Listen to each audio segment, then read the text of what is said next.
Bonjour à toutes et à tous, vous êtes sur Ozon FM dans votre émission d'histoire locale de la pierre au micro, c'est Alexandre et ce mois-ci je vous propose de plonger ensemble dans l'histoire singulière d'un quartier du sud de Châtellerault, les Renardières. En 1939, des baraquements en bois y sont construits à la hâte pour héberger le personnel de la manufacture d'armes de Châtellerault, la fameuse Manu. Après la guerre en 1950, ces logements de fortune accueillent des familles relogées, souvent parmi les plus modestes. Eh bien, c'est dans ce décor d'après-guerre que se déroule l'histoire que je vais vous raconter aujourd'hui. À travers les personnages d'Odette et de René, figures inspirées de nombreux témoignages, nous allons découvrir la vie quotidienne dans les baraques des Renardières entre difficultés, solidarité et souvenirs d'enfance. Après ce récit, j'aurai le plaisir d'accueillir au micro Michel Guinaud, habitant des Renardières et bénévole à la MJC. Elle a composé, aidé de quelques camarades, une balade patrimoniale et botanique de son quartier des Renardières. Elle reviendra avec nous sur ses souvenirs d'enfance et nous donnera son regard sur la vie de ce quartier, pas comme les autres. De la pierre au micro, les petites histoires racontent la grande histoire de Châtellerault sur Radio aux Ondes.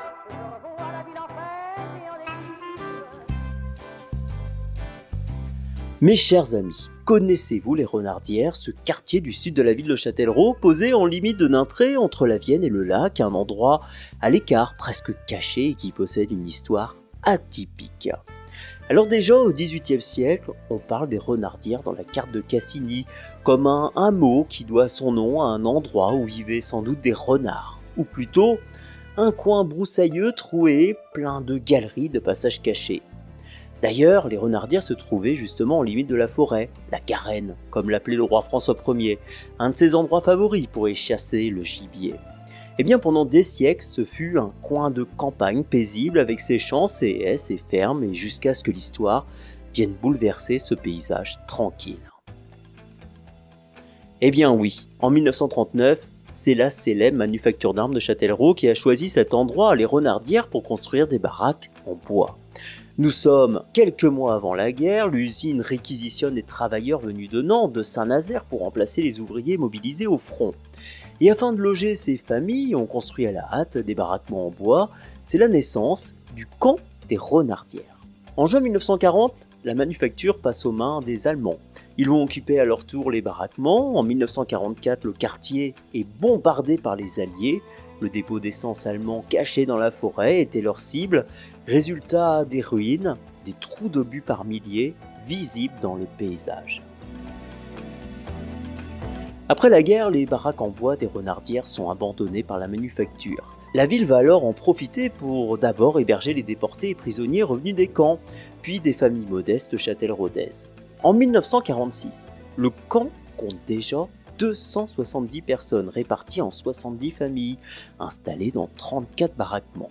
À partir de 1950, le camp devient officiellement la cité des Renardières. C'est ainsi que 56 baraques en bois vont accueillir des familles de Châtellerault, un temps où les relogements étaient primordiaux.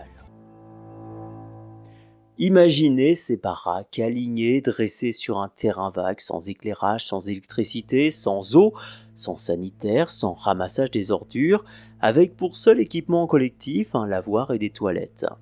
Et pourtant, ce lieu est un petit coin de paradis pour les habitants, avec au loin la ferme des Jadot et son majestueux tilleul encore visible sur le parking d'Auchan. Aujourd'hui, la vie est rythmée par le va-et-vient des animaux, des vaches, le travail au champ selon les saisons, et bien sûr la Nationale 10 qui passe bien plus calme qu'aujourd'hui. Mais détrompez-vous, ces logements de fortune représentent un progrès pour ses habitants. Chaque baraque, aussi sommaire soit-elle, offre un toit, un refuge, un lieu où les enfants peuvent être en sécurité, jouer, rire et grandir. Et l'histoire que je vais vous raconter maintenant est celle d'Odette et de René. Des gens simples, parmi tant d'autres. Des figures qui représentent les nombreux témoignages que l'équipe de la MJC des Renardières a recueillis entre 2001 et 2002 et ensuite compilés dans un livre qui s'appelle « Un quartier pas comme les autres ». Nous sommes le 21 janvier 1950. Par une froide journée d'hiver, la famille d'Odette arrive aux Renardières avec leurs quelques meubles. Ils habitaient auparavant dans un appartement à Châteauneuf, mais il était devenu trop petit, ou plutôt la famille trop grande. Odette se rappelle de la tristesse qu'elle portait de quitter son quartier de Châteauneuf et d'arriver à la campagne, au sud de Châtellerault, dans ce paysage sombre et triste composé de baraques alignées en camailleux, de cris figés par la glace et le froid. Gris le ciel, gris ses yeux, gris son cœur et gris son avenir. Elle répétait dans sa tête « Je ne pourrai jamais, je ne pourrai jamais, jamais, et pourtant. » Et pourtant, la baraque numéro 55, avant-dernière de la rangée, près du lavoir, devient la maison de famille. Le futur théâtre des rires et des jeux d'enfants de la famille. Elle est sommaire, des murs en planches ajourés, un évier, un robinet, un véritable luxe pour l'époque. Une pièce centrale avec 4 portes menant aux 4 chambres, un débarras et un petit coin. Bref, cette baraque est un abri fragile, mais un foyer malgré tout. L'armoire, les matelas, la cuisinière à charbon sont installés tant bien que mal, et la nuit tombe déjà, à la lueur d'une seule bougie, sa mère prépare une soupe de gras, pendant que la flamme tremble sur les murs de planche. Elle se demande comment elle va tenir ici, comment elle va élever ses enfants dans un endroit pareil. Et pourtant, c'est dans cette petite maison de bois que son 7e bébé va grandir. La cuisinière ronronne doucement, les enfants s'impatientent autour de la table, et malgré la fatigue et les doutes, la vie continue. Cette baraque me fait penser à la chanson de Maxime Le Forestier, vous savez, La Maison Bleue. L'histoire d'un lieu simple, à l'écart, où l'on partage tout et où personne n'est jamais seul, pleine de vie, de solidarité. Eh bien, mes chers amis, vous êtes sur Ozon FM et écoutons maintenant La Maison Bleue de Maxime Le Forestier. Vous êtes sur Ozon FM dans votre émission d'histoire locale de la pierre au micro, c'est Alexandre et aujourd'hui nous intéressons à l'histoire d'un quartier de Châtellerault, un quartier pas comme les autres, les Renardières. Et nous suivons la vie d'Odette et de René, cette famille arrivée en juin 1950 dans les baraques en bois des Renardières. Rappelez-vous, Odette vient juste d'arriver avec sa famille dans la baraque numéro 55 du quartier. Nous sommes dans les années 50, le quartier fait penser au camp de la guerre, mais sans barbelés.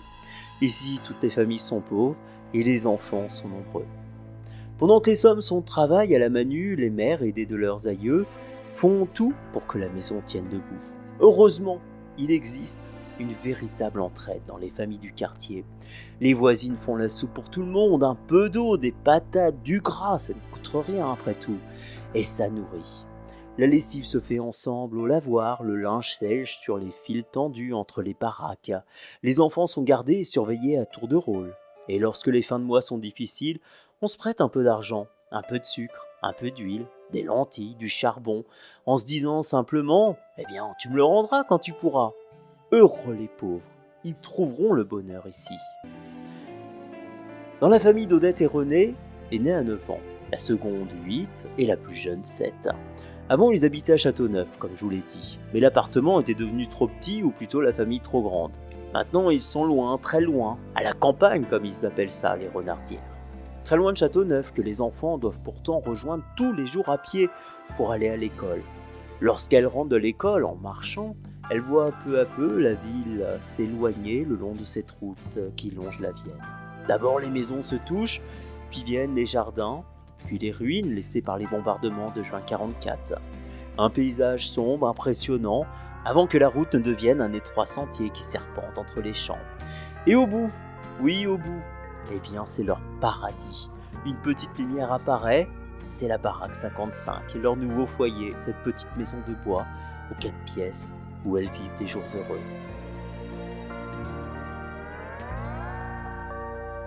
La baraque 55, comme tout le monde l'appelle, est très sombre de l'extérieur. Mais à l'intérieur, oui à l'intérieur, il y a un cœur qui bat. Tantôt elle rit, tantôt elle pleure. Quand le vent la secoue, elle gémit. Quand le soleil la traverse, elle s'illumine. Parfois, un coup de peinture lui redonne une nouvelle jeunesse. Eh bien, c'est une maison merveilleuse, une maison où l'on se sent bien, une maison où tout le monde est le bienvenu. Dans la cuisine, qui était la pièce principale, trônait le poêle en faïence bleu pétrole. Beau et chaud avec son ventre bombé de charbon. Il était le meilleur ami pendant l'hiver, celui qui réchauffait les corps, les lits, et autour duquel toute la famille se retrouvait le soir pour veiller, pendant que les briques posées sous les draps rendaient la nuit plus douce. Odette se rappelle de l'odeur de sa baraque d'enfance, du bruit de la porte qui grince, le bruit du tisonnier de la cuisinière, le grattement des boulets de charbon dans le foyer. Chaque matin, réveillait le feu qui ne s'était jamais éteint dans la cuisinière à charbon, puis elle versait en cascade les boulets de charbon. Chaque son, chaque odeur ne l'avait jamais vraiment quitté. La bouilloire qui chauffait se mettait à siffler, l'allumette qui craquait avec son odeur de soufre, le café en grain, la meule à café qui tournait, l'odeur un peu brûlée du café, la casserole émaillée rouge où il réchauffait, et la voix du vieux qui répétait inlassablement « Café bouillu, café foutu ».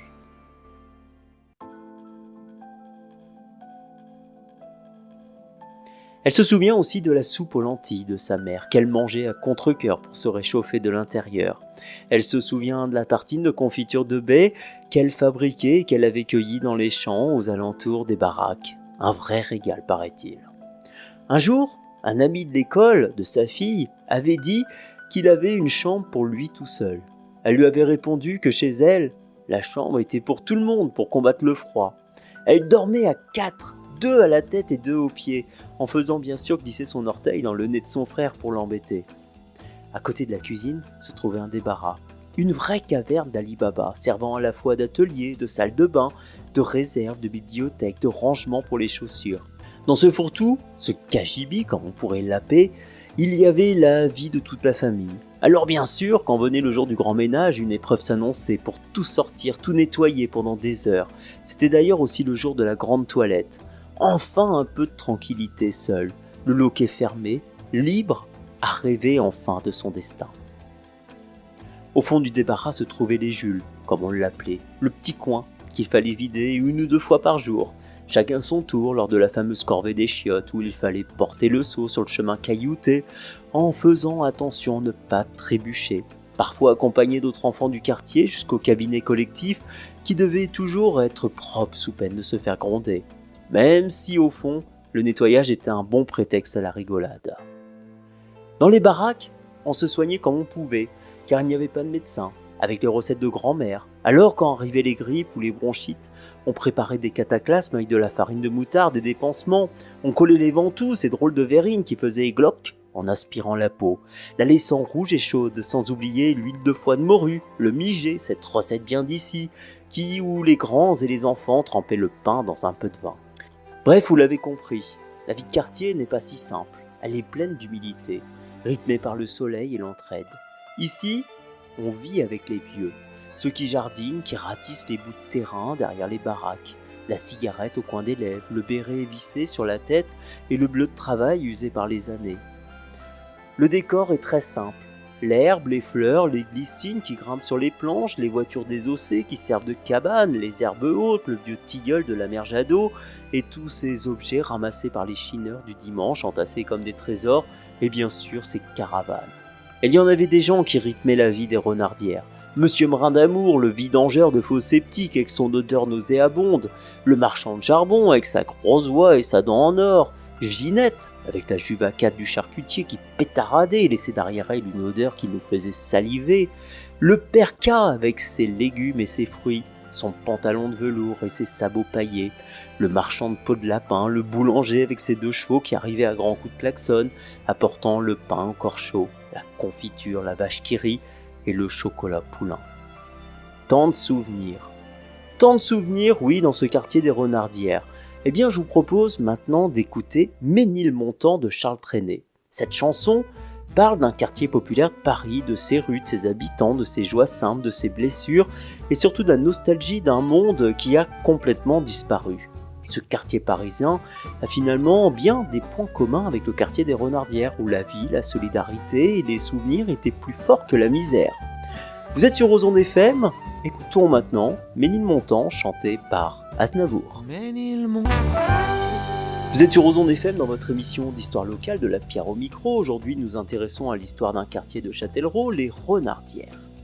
Un des lieux de rencontre du quartier est le lavoir. Construit à la fin du 19e siècle, à quelques centaines de mètres en amont du barrage de la Manu.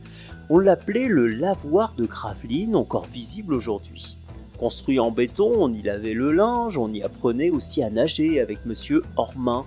Muni d'une longue perche au bout de laquelle pendait une ceinture de cuir, il apprenait aux enfants à nager la brasse dans la Vienne, avec comme épreuve ultime la traversée de la moitié de la Vienne aller-retour pour vérifier la nage des enfants.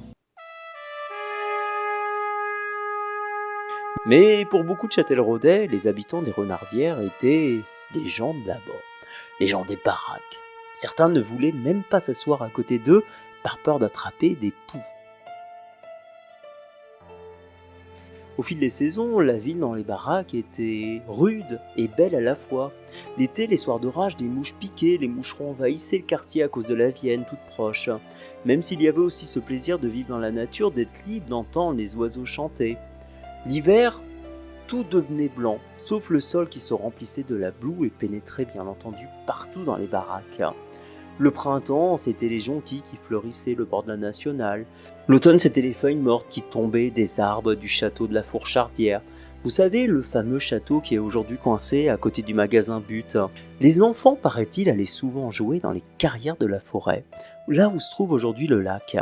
À l'époque, on aurait dit de grands cratères fumants avec plein de choses étranges, incroyables et parfois nauséabondes.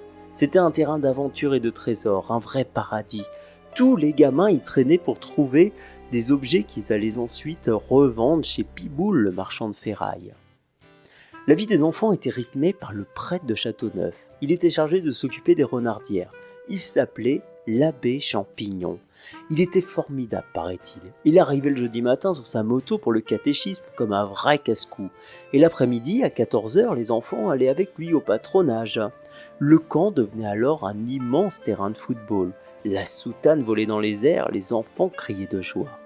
Le prêtre Jean Pignon les amenait ensuite en forêt, en sortie, en voyage et même au bord de la mer, en car, avec des pique-niques, pour y passer la journée. Ah, c'était un personnage cet abbé Pignon, et même ceux qui n'étaient pas chrétiens l'aimaient, car il savait tout simplement parler à tout le monde. S'il ne pouvait pas entrer par la porte, il passait par la fenêtre, toujours avec le sourire et une plaisanterie. Il mangeait chez tous à la fortune du pot, partageant la soupe avec tous. Il disait bien entendu la messe au lavoir. Puis plus tard, les hommes ont aménagé une baraque pour en faire une chapelle qui servait aussi de salle de spectacle et de cinéma. C'était la chapelle du quartier. Comme quoi, même le bon Dieu est chez les pauvres. Dans cette chapelle, les habitants des Renardières organisaient Noël avec la messe de minuit et pendant plusieurs années, l'été, il y avait aussi une grande fête organisée par l'abbé Pignon qui rassemblait tous les gens des quartiers, des Renardières, de Châteauneuf, où chacun participait comme il le pouvait. Un conducteur de poids lourd amenait son camion, ouvrait la remorque et cela devenait une scène improvisée. Les musiciens du quartier s'installaient, la musique s'élevait et les gens riaient, dansaient, discutaient. Il y avait une ambiance incroyable, chaleureuse, populaire, une vraie fête de quartier comme on n'en voit plus. La chapelle devenait même cinéma tous les jeudis soirs. On y a passé Black Botty, Gros Blanc, la petite fille aux allumettes.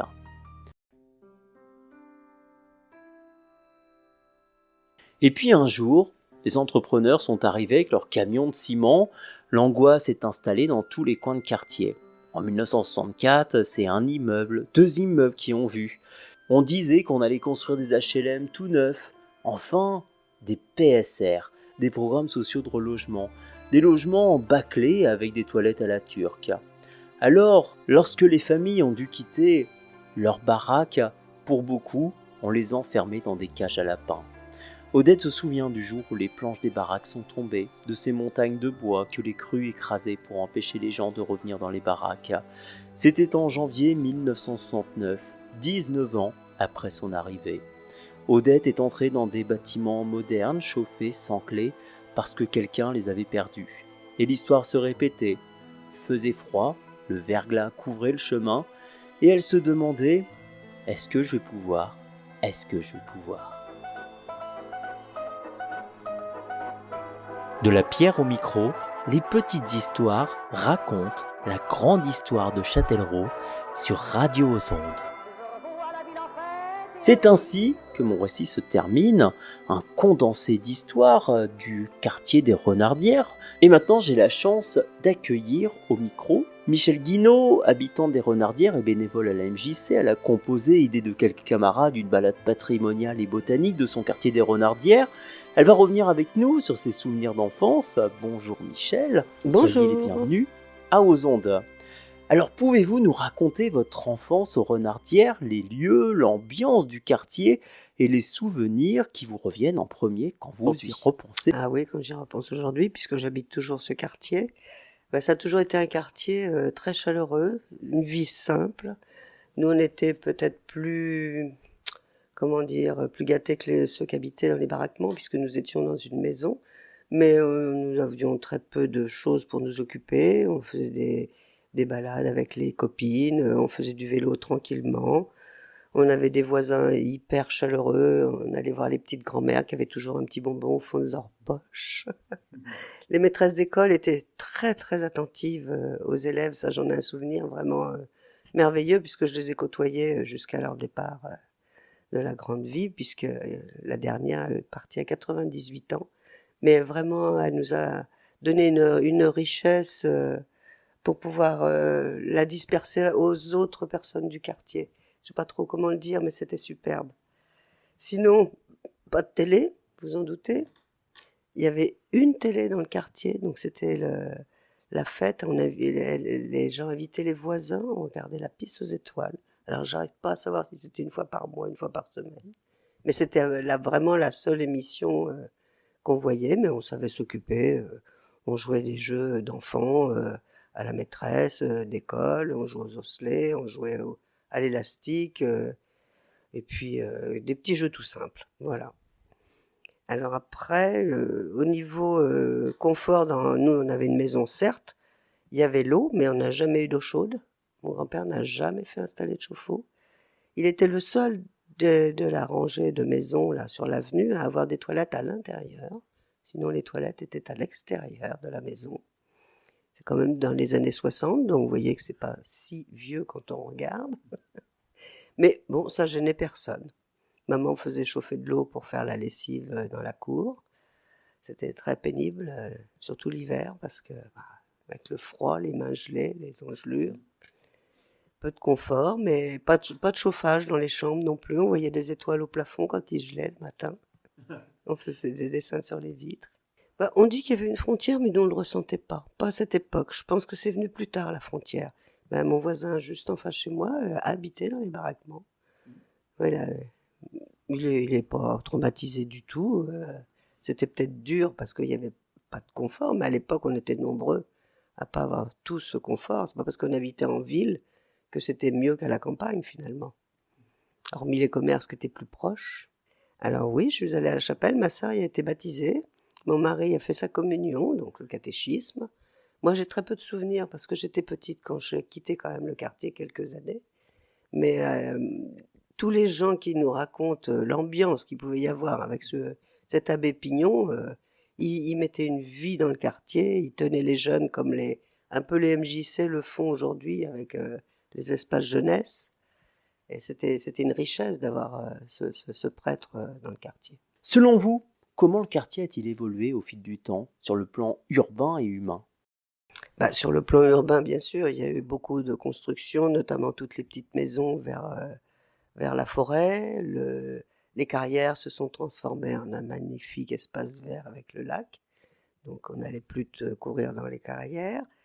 Et il y a eu l'amélioration des habitats aussi. On a les chauffe-eau, le chauffage. Il y a eu des choses qu'on ne connaissait pas. Moi, la première douche que j'ai prise, j'ai peut-être 10 ans, hein, on n'avait pas de douche. On n'avait pas de cabinet de toilette à proprement dit dans les maisons. Et puis après, bah, il y a eu plus de monde peut-être dans ce quartier. Donc ce qui fait qu'il y a eu peut-être plus de gens qui se sont affrontés. Mais moi, je suis revenue dans les années 80 ici, mais j'ai pas ressenti de haine, rien. Mes enfants sont allés à l'école du quartier, en face, là, l'école Léo Lagrange, avec plein de cultures différentes. Je trouve que c'est une grande richesse, au contraire. Ah ben oui, c'était une révolution de faire détruire ces baraques. Et les immeubles sortaient petit à petit.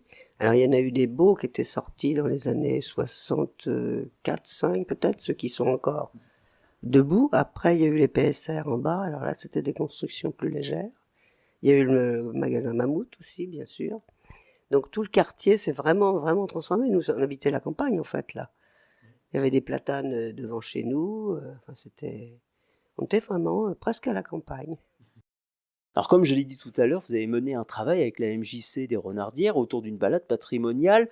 Comment ce projet est-il né? Quel rôle vous y avez joué? Et que représente pour vous cette démarche de mémoire collective? Alors, ce projet de balade, il est à l'initiative du Conseil citoyen, si vous savez ce que c'est qu'un Conseil citoyen. C'est un collectif d'habitants et d'acteurs de quartiers prioritaires qui se rassemblent pour exprimer les besoins des habitants, pour créer et soutenir des projets de quartier et participer à l'élaboration du contrat de ville. Donc c'est ouvert à tous, ça se réunit une fois par mois, il y en a un dans chaque quartier dit politique de la ville. Et nous, notre projet, ça a été de créer cette balade parce que moi j'avais tellement de souvenirs dans ce quartier que je trouvais, pas essentiel, mais vraiment chouette de faire apparaître tout ce qu'on a vécu quand on était petit, les écoles du quartier, et les transformations aussi. Donc quand les bâtiments étaient battus, il y a eu l'arbre à palabres, il y a eu le jardin collectif. Puis nous avions un conseiller citoyen qui était passionné de botanique, qui a complété cette balade patrimoniale par de la botanique. Et ce projet donc a vu le jour l'année dernière pour son inauguration.